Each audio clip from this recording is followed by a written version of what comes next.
సమరయ స్త్రీ గురించి ఒక పాయింట్ మీకు చెప్తా. యోహాను 4:10.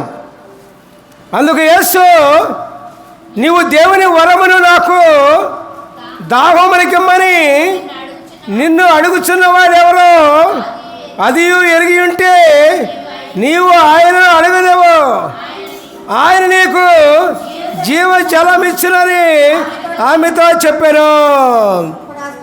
హల్లెలూయా, ప్రైజ్ ది లార్డ్. ఆ స్త్రీ ఎంతో గొప్ప విశ్వాసం గల స్త్రీ అండి. ఆమెకు ఎంత విశ్వాసమో దేవుడంటే. పెద్దల మాటలు నమ్మలా, ప్రవక్తల మాటలు నమ్మలా, బోధకుల మాటలు నమ్మలా, ఎవడ మాటలు నమ్మలా.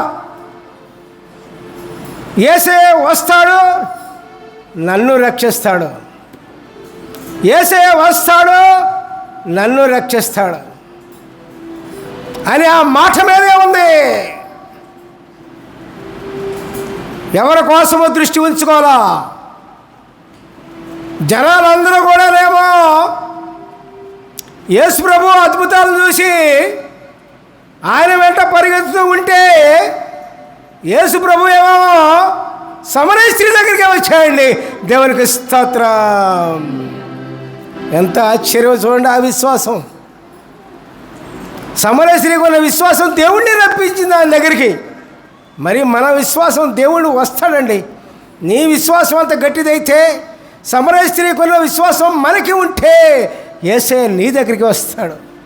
అంటే అప్పుడు యేసు ప్రభు ఉన్నారు, వచ్చారు, ఇప్పుడు ఎట్లా వస్తాడని అనుకుంటారేమో. ఆయన ఆత్మ అండి. ఆయన ఆత్మధారి అయి ఉన్న దేవుడు. శరీరధారి అయి ఉన్న ఆత్మే, ఆత్మధారి అయి ఉన్న ఆత్మే.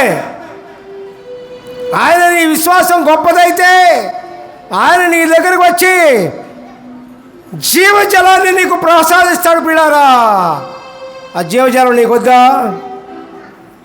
నీకొద్దా అండి?